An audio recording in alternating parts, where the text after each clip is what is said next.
None of us can know the true reason why Robin Williams killed himself, but we can speculate, and I will. Not because I want to sensationalize someone's death, but because I want to understand why such a tragedy has occurred. In the years leading up to his suicide, Robin's depression was no secret. In one of his final interviews, he opened up about how his past divorces had left him almost bankrupt. In September 2013, Parade magazine interviewed him and asked if he'd lost all his money from his 2 divorces. Robin said, quote, "Well, not all my money. Lost enough. Divorce is expensive. I used to joke they were going to call it all the money, but they changed it to alimony. It's ripping your heart out through your wallet." Both divorces cost Williams over $20 million. In fact, the divorces were so costly that he had to sell his home and seek a steady job, quote unquote steady job, in order to, quote, pay the bills. In the same interview with Parade, Robin said, quote, "The idea of having a steady job is appealing. I have 2 other choices: go on the road doing stand-up or do small independent movies working for scale. The movies are good, but a lot of times they don't even have distribution. There are bills to pay. My life is downsized." This is absolutely tragic. You've got Robin Williams, an Oscar award-winning actor, stand-up comedian, and an overall positive energy, being reduced to having to, acquire a steady job in order to pay the bills. But the effects the divorces had on his life did not end there. In order to, quote unquote, pay the bills, Robin signed a contract with the CBS show The Crazy Ones, and he starred as a lead character in that show. But within the first season, the show was canceled due to poor ratings. According to a source with the Radar Online, quote, "Robin slipped into a deep depression. He felt embarrassed and humiliated that the show had been a failure. It was very hard for Robin to accept. Here he was in his 60s and forced to take a role on television just for money. It's just not where he thought he would be at this point in his life."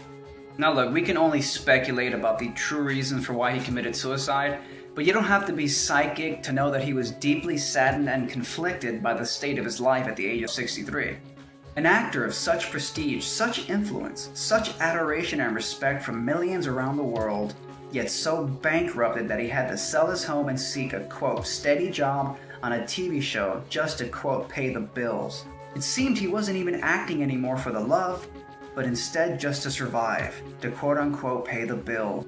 It's not a stretch of the imagination to say that Robin Williams' suicide was caused by depression, and his depression was caused by his near bankrupt state, and his near bankrupt state was caused by his divorce, and his divorce was caused by, well, his ex-wife, Marcia Garces, initiated the divorce in 2008 due to what she called, quote, irreconcilable differences. According to her, part of the reason she wanted to separate was because of Robin's alcohol relapse in 2006. According to Marcia, she felt the trust was broken between her and Robin when he fell back into alcoholism. But wait a minute, why would you feel the trust was broken because he relapsed back into alcoholism? That's like getting angry at your husband for getting cancer. Alcoholism is an addiction health problem. I mean, if you really meant your marriage vows till death do us part in sickness and in health, you wouldn't let something like alcoholism get in the way. Like, why would you let alcoholism be the breaking of the trust that's so severe that it actually causes you to go against your marriage vows of till death do us part and, in sickness and in health? Either way, she ultimately divorced Robin and received millions of dollars as a result. With Robin Williams' past struggles with alcoholism, she may have not been taking care of Robin, but she was certainly taking his money. I mean, what kind of terrible human being would suck millions of unearned dollars out of another person? I understand you've gotten divorced and maybe you need some support, but not even the most codependent person needs millions of dollars to get back on their feet. This is nothing more than a total abuse. But it's a total abuse that's widespread and rampant in a legal system which unjustly favors women in divorce cases under the presumption that they are somehow incapable of independence and thus must leech off men in order to survive. Is this what feminism looks like? Is this what women's liberation, what female independence looks like? Presuming women are so inept that they need to be legally, financially supported by their male ex-husbands? Did Robin Williams commit suicide because he was depressed about divorce, the unfairness of alimony, and the downward spiral of his career? Doesn't seem unlikely.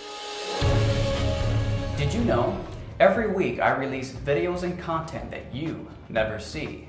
Become a Red Pill member for exclusive access and take the Red Pill to the next level.